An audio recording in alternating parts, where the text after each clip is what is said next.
For 39 years, the families of two women murdered in Breckenridge did not think they would ever see justice that they finally did get today. The man convicted of murdering those two women in Breckenridge back in 1982 is now off to prison. That case was cold for almost 4 decades until sheriff's deputies arrested Alan Phillips near his home in Dumont early last year.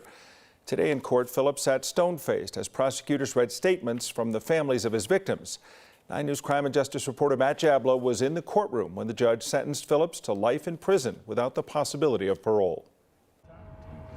40 years later, All rise. In Division B of the Park County Courthouse, justice finally came calling for Alan Phillips. There were 2 lives taken by murder, but the ripples and the effects of that are never ending. In September, a jury found Phillips guilty of murdering 21-year-old Annette Schnee and 29-year-old Bobby Joe Oberholzer. The 2 women were shot to death hours apart on the same night in January of 1982.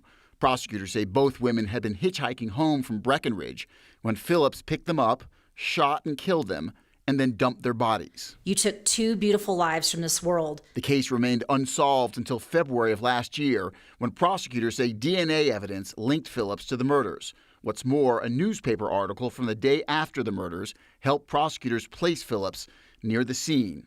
You see, driving home that night, Phillips got stuck in a blizzard on Guanella Pass.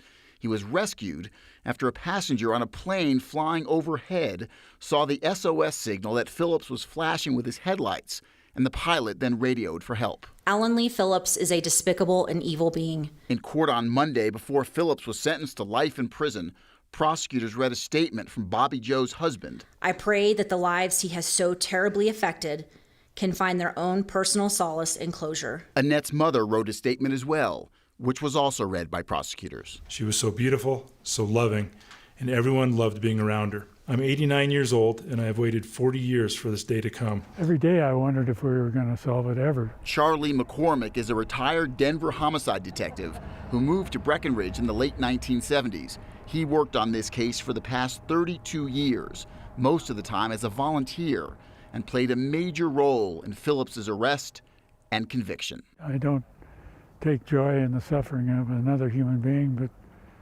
but justice has been served. In fair play, Matt Jablow, 9 News.